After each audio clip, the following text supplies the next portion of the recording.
So this is video 4. This is where I want to go through the various options. There's 7 options available to employers as far as how to manage their workers' employment arrangements, but there are implications for all of them, positives, negatives. As with anything, there's positives and negatives. Now, depending on your specific situation, you will have a number of options available to you. There are 7 options that I want to highlight in this video. The first one is working on site. You may have in your business opportunities for your staff to still come in and work on site. The second option is working from home. The third one I wanted to touch on is around variations to employment contracts. The next one I'll touch on is utilizing leave entitlements, then redeployment, stand down, and then the last one, which is the least palatable one for everyone, is redundancy. So some of these options may not be possible in your business due to particular restrictions maybe the government have put on your business during COVID-19, but I'm going to go through each of the 7 here and just note some of the positives and negatives for each of them for you. So first one is working on site. If you're lucky enough to have still some semblance of normality, where you can continue with employees coming on site and the employees can enjoy that normality of still coming into work, that's great. The positive is obviously there is that sense of normality maintained. Negative that's on the negative side, there is a greater risk of transmission of the virus, especially if employees are using public transport. Better if they can drive to work. There is a heightened, people working in the workplace is resulting in people having a heightened sense of concern for themselves and across their colleagues, which you'll need to manage. There are workplace health and safety obligations on you, the employer, to provide a safe workplace. So you need to consider what can be done to ensure that the workplace is as safe as possible. There are 3 must-dos that I wanted to touch on when it comes to working on site. Social distancing practices are a must. Some employers are putting in place things around alternate teams, doing alternate days and things like that, so that if people catch the virus on team A, for example, at least the business has team B or team C that can ensure business continuity. The second must do is PPE, so personal protective equipment. If have a good think about whether there's equipment, whether it's masks or eye covering, eyewear, gloves, whatever it might be in your line of work that might be wise for you to make sure you've got plenty of. And the third must do is around communicating with employees. This is not just a tumultuous time for us as business owners, but for employees, what a nightmare. And everyone has varying degrees of stress they're putting up with at the moment. So ongoing communication, this is a perfect time to show leadership and communicate, and communicate with clarity and authenticity. I'm encouraging everyone to just be themselves. We're all in this together, as we keep hearing. So just keep communicating with the staff about what's happening. Even if you don't know what's happening, communicate that to them.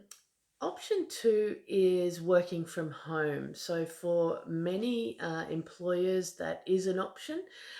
Research that I came across, it was published last Thursday, the 9th of April.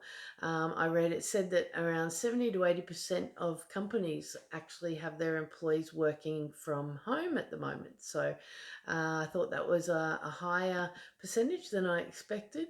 But the positives around working from home, it's safer. It's safer for these employees. It's safer for everyone if they are staying at home as we've been asked to do. Negatives, there are a few negatives, a few downsides to having your employees working from home. Logistically, it can be a bit of a nightmare if this has never been attempted or thought of or done in your business before. So there can be some real challenges in setting it up. You might need to maybe look at varying the role that the person is performing, maybe some of the things they can't do at home anymore. So you might want to look at how you can fill up their time at home with doing alternative tasks. You'll need to really, as effectively as possible, transition these employees into working from home. As I said, a lot of these employees, it might be the first time that they're working from home. So that's where the communication really comes to the fore. We're all in it together. This will pass. We'll get through this. Positive, positive, positive.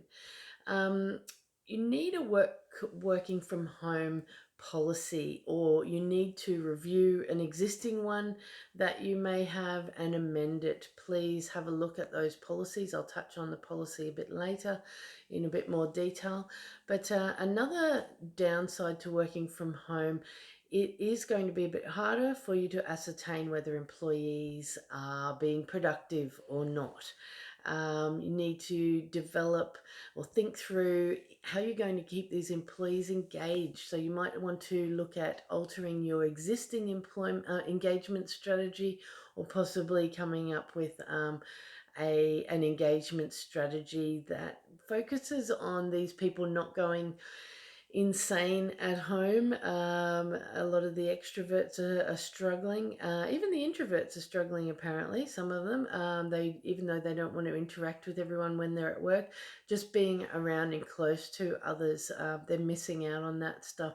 So remaining connected, an engagement strategy where you're thinking through ways you can keep people connected, supporting their well-being and mental health, and really trying to keep morale high, and their level of commitment to the organisation as high as possible. I've got a few must-dos if you've got people or going to have people working from home. There's a few must-dos here that you might want to note down. First one is around technology. So you've got to make sure these employees have the right technology at home that they need to perform their work. There's no use setting expectations on them if they don't have the right technology, or they can't load the right apps. Obviously, things like having a computer at home is important, but what platforms do they need to load onto their computers? Things like Zoom for meetings, or maybe Loom for developing videos, training videos. And do your IT people need to step in here to ensure that your employees can actually access, internal information remotely on their computer? The next one that I wanted to highlight is around documentation. So there's a particular document that you all really need to make sure that you have in play, and that is a workplace health and safety inspection checklist. And it's a specific one designed around working from home.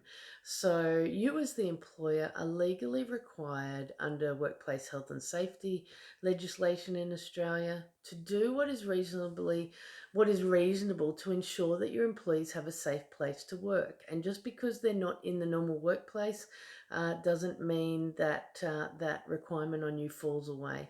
Their home is now their workplace, so that makes issuing and having your employees complete a workplace health and safety inspection checklist that's specifically developed for the home environment. It makes that a necessity. If you need any documents like this, we definitely have those that we're providing to our clients. The third thing I wanted to raise is another document, but that's the working from home policy I mentioned before. So this policy is the document that provides clarity to your employees around your expectations of them while they are working from home. So it should be covering things like workplace health and safety obligations on them, performance expectations, IT, confidentiality obligations on them. Again, if you need help around creating or amending a working from home policy, don't hesitate to get in touch. We're all over that stuff. The fourth point I wanted to raise here around working from home is you must create clarity around how work schedules are going to be set. Um, you may have some employees who set their own schedules, but if not, then you want to discuss the setting of schedules and try to create structure in the work routines. That's really going to help people. The fifth one is results. So my recommendation is with COVID-19 and with people working from home is to focus on the results, not the time. So not too focused on the amount of time that they're sitting at their computer or doing the work. Set goals and time frames, and if people are delivering the results in the agreed time frames, then that's a win. The sixth one and last one I wanted to mention around working from home is resourcing. So you need to make sure that those working from home are resourced adequately. If they're working on large projects, for example, and they're lacking the resources, you may need to look to engage a consultant for a period to support those projects. The third option is what's called a variation. So you're going to vary the employment arrangements. It's something that you want to check your employment contracts and enterprise agreement awards and things like that. There are particular employment conditions that an employer can vary, and it needs to be in writing. Now, with JobKeeper coming in, that they have amended the Fair Work Act so that a lot of these variations to somebody's employment arrangements can be done a lot more easily. Some organisations already have the ability without JobKeeper to do this, but these variations are usually around things like reducing the number of hours that your employees are working, when they're working those hours, and even possibly reducing their pay rate. So many employees have decided to enter into these sort of agreements with their employees. Just make sure that you check those employment contracts and awards and enterprise agreements if you have them for flexibility clauses and what it does and doesn't allow you to vary. There's obviously on the positive side of bringing in a variation, it reduces the cost base for you as the employer, and the employee gets to keep their job, albeit may have reduced to lesser hours on different days and possibly even a lower pay rate. On the negative side, the employee gets less take-home pay, which isn't great. But our first objective here obviously has to be to keep the business afloat. And there's a three must-dos I just wanted to touch quickly on as far as these variations. So the first one is consult. If you think that a reduction in the number of hours, when they're going to be worked, or maybe their pay rate is an option that you're seriously considering, there is a legal obligation on you to consult with your employees over this. So it's rather than just saying, guys, this is what we've decided to do, this is what's happening, you need to have evidence that you're actually having discussions with the employees around this. And I've been recommending employers bring their employee teams together wherever possible, as many of them as possible, and just have a frank, open discussion about what options are on the table, what the leadership team might be discussing at the moment, and ask them if they have any suggestions as well. So that's really important, that you must consult with the employees. The second point I wanted to make is, remember, it can't be unilaterally enforced. A lot of these varying the conditions. So you can't just say this is what's happening, like I just said. You need to consult. You need to have that evidence that you've discussed it with them first, and even proposed it to them as a proposal, and it's in writing that they can accept or not accept. Now, once JobKeeper comes in, because I'm recording this, JobKeeper has been passed, but it's actually not commenced yet, and businesses still don't, most of them still don't know whether they're eligible.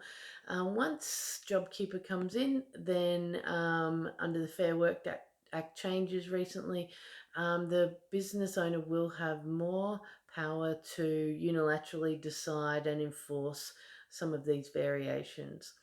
So the final point I wanted to make here is make sure that you put the conditions of the variation in writing to your employees. You want all this documented, and in that letter that you put to them, you want to put things like why you're proposing this, which clauses in their employment contract or the award or the enterprise agreement that are going to be varied under this new arrangement. You want to put in that it's temporary, that it'll be reviewed regularly. You might even want to put some time frames in there when it's going to be reviewed. And the final thing I wanted to, well, there's two more things. How it's worth letting them know how this affects how leave is accrued for them. And also, it's worth mentioning that if they decide to get another job, if they want to get work somewhere else, they need to come to you to get consent for that, to make sure that there isn't any conflict of interest before they get those.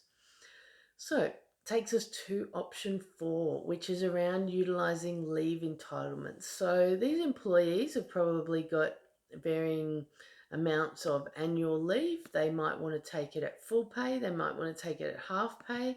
You might offer annual leave in advance. They might want to use up some of their long service leave, and some of them are actually taking leave without pay. There are some people I know who don't want to be a burden on the business, and so they've said, it's all right, I will take a leave without pay. I'm going to be all right for the time being. So, and those just require a leave application to be submitted by the employee as usual, as process as normal. So the positive around people taking the leave is that the employees are kept on the books and keep receiving income. On the negative side, it's a cost to the business, and you need to weigh up if the business can even afford to pay that leave. If you're eligible for JobKeeper, then the $750 a week will subsidise all or maybe part of what the employee needs to be paid while they're on taking that leave. So you'll need to decide if approving paid leave is reasonable under the current circumstances for your business. So option 5 that's available to businesses is redeployment. So that redeployment is where you're actually you're actually moving somebody from a particular role to work and do different duties in an alternative role. The positives of this is that you've still got people working in they're still employed, it's only temporary, but you've still got people conducting work, getting stuff done in the business, which is great. The downside of it is maybe these employees aren't really keen to do it. Now, they could come up with some tricky performance discussions there, but personally, I think it's a bit of a career limiting move for an employee to start saying, no, I don't feel like doing that, or refusing it. So that's a bridge you'll have to cross if as it comes up. And again, we're here for you if you need any advice around that. The sixth option is stand down. Now, stand down has been a bit tricky. With JobKeeper coming in and the changes around the Fair Work Act, it's going to get a lot easier for businesses to stand down their employees. But to date, it really is only people are only able to be stood down when there's a government directive saying that they cannot perform certain roles. Certain tasks in the business. Also, it could be an issue with supplies, so certain supplies not coming through, which result in those roles not being able to be performed. The last option is redundancy. So redundancy, a lot of people actually have a misconception that with redundancy, it is the person you're making redundant. It's not, it's the position, the role itself is being made redundant because it is no longer necessary. It's no longer needing to be performed. So, this is a great way to reduce your cost base, but remembering our goals from back in video 2 um, around making sure we don't jump too early to redundancy and then cut ourselves short when business is ramping back up again and we need to rehire people to the roles that we have made them redundant from. So yeah, the negative side is you need to re-recruit to that role if you require it done again in the future. So it's not unusual for businesses right now to have a number of these options, these 7 options in play across the workforce, with some people maybe on a variation doing reduced hours in the workplace, while others maybe are working from home, and then others from the same business are even on stand down due to government restrictions. So you need to work out which of these options is available to you and which is the best for your business right now. But don't lose sight of the 2 goals we went through in video 2. You may want to revisit those goals if you can't recall what they are. You may want to revisit parts of this video. It has been a long one, but it's essential that you're clear on all the options available to you. And don't hesitate to contact us if you need assistance or advice with anything we've gone through here. But once you've decided on which options you're going to put in place in your business, you need to plan how you'll implement those plans. And that's where the 5th video, which is the final video, the 5th video in the series will take you through this action planning stage. I'll be talking you through the things you need to be doing right now and the things you need to do next. See you in video 5.